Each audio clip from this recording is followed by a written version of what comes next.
All right, let's just jump right in. Forget all the complicated theories for a minute. Today, we're cracking open a story that sounds like it was pulled straight from a horror movie. But here's the thing. It's a documented account. We're going to talk about the absolutely chilling things that happened in one specific hotel room. A room that, well, it seems to be holding on to a pretty terrifying story. So the story kicks off back in the winter of 2019. Just imagine this. 4 college buddies, Arjun, Samir, Ria, and Kabir. They're off on a weekend trip. All they want is a cheap hotel in some remote little hill town. You know, it's got all the ingredients for a classic getaway, right? Yeah, except they were about to find out they'd signed up for something completely different. So they get there late, check into this old kind of rundown hotel, and they get the key to room 305. But it's not their room that's the problem. No, it's the one right across the hall that's about to become the absolute center of their terror. And that leads us to the one question that just hangs over this entire story. All right, 4 friends, 1 room. So let's try to put ourselves right there with them for a second. They're totally exhausted from the drive, it's super late, and the hotel just has this weird, unsettling vibe, you know? But it's not the big, spooky building that kicks off their nightmare. Nope, it's one tiny, tiny detail that seems like nothing at first.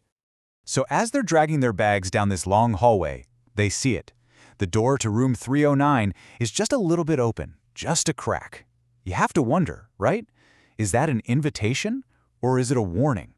Right from the get-go, something about that just feels deeply, fundamentally wrong. And you can just feel the tension spike, right? So Kabir, he tries to crack a joke to lighten the mood, you know, saying out loud what they're all kind of thinking. But here's the thing, the account says that for Ria, it wasn't just a joke. She felt a real physical chill go right down her spine. This wasn't just some spooky thought. Her body was reacting to something. Okay, so now we get to the first night's warning. With that super uneasy feeling just kind of hanging in the air, they try to settle in for the night. But the hotel, and whatever is in room 309, it has absolutely no intention of letting them sleep. The first real sign that something's wrong is about to happen. And just look how fast this all goes down. At 1:30 in the morning, the lights start to flicker. Okay, yeah, classic horror movie stuff, we've all seen it. But then, literally 1 minute later, things get terrifyingly real. A loud, sharp knock on their door. 1 minute after that, they finally get the nerve to open it and find nothing. The hallway is completely, totally empty. Just let's pause on that for a second. Really imagine it. You're in a strange hotel, it's the middle of the night, and you hear that sound. 3 clear, deliberate, loud knocks. So Samir creeps to the door. And he's probably thinking it's a hotel employee, or maybe some other guest who's lost their way. You know, anyone. But what he finds is, in a way more disturbing than if someone had actually been standing there. The hallway, empty. And that door across the hall, room 309, the one that was just cracked open, it's now wide open, just staring into total darkness. There is no way that could have happened on its own. So, the next morning, they do the only logical thing you can do, right? They go find the caretaker. But his answer just makes everything 100 times worse. He's totally firm about it. Room 309 is locked. No one has stayed there for years. Which means everything they saw, everything they experienced was impossible. All right, next up, a voice from nowhere. Let's jump to the second night, because this is where things really ramp up. After being told the room is empty and locked, you'd think maybe they'd try to explain it away. But the activity, it doesn't just happen again. It gets more direct, way more personal, and honestly, a whole lot scarier.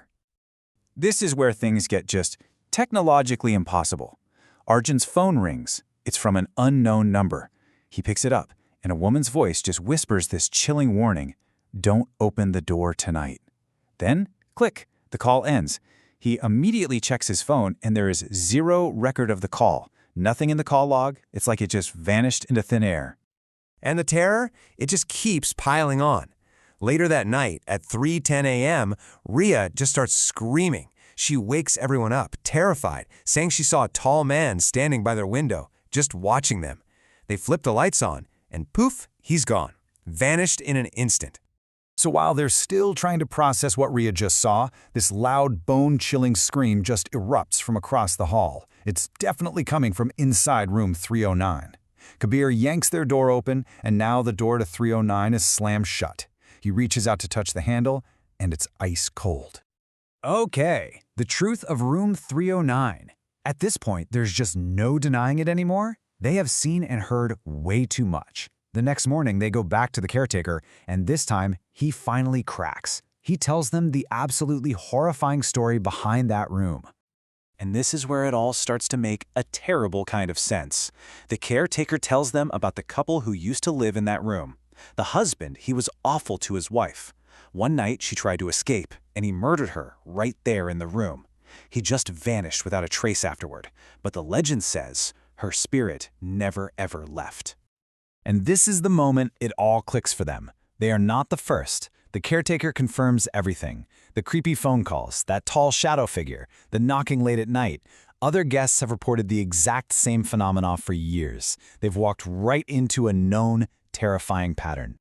Now for a final, chilling farewell. So now that they know the horrifying truth, the friends are done. They've had enough. They pack their bags as fast as they possibly can, just wanting to get out of there.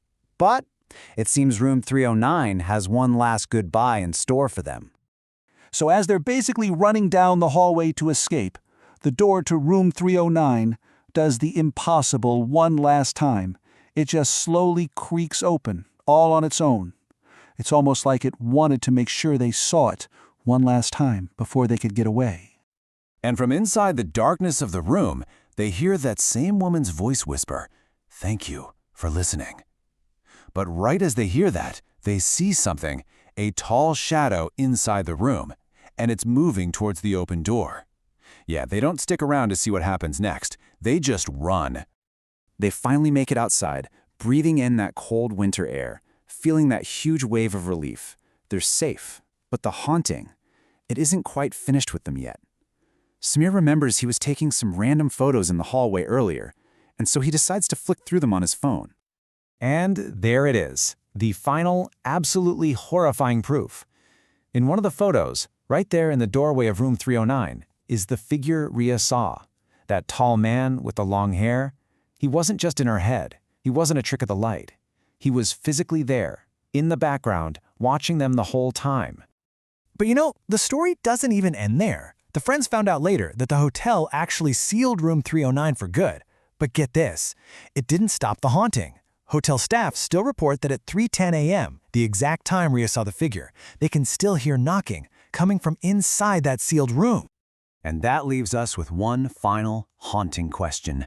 You can seal a door to keep people out, but what happens when you trap something in?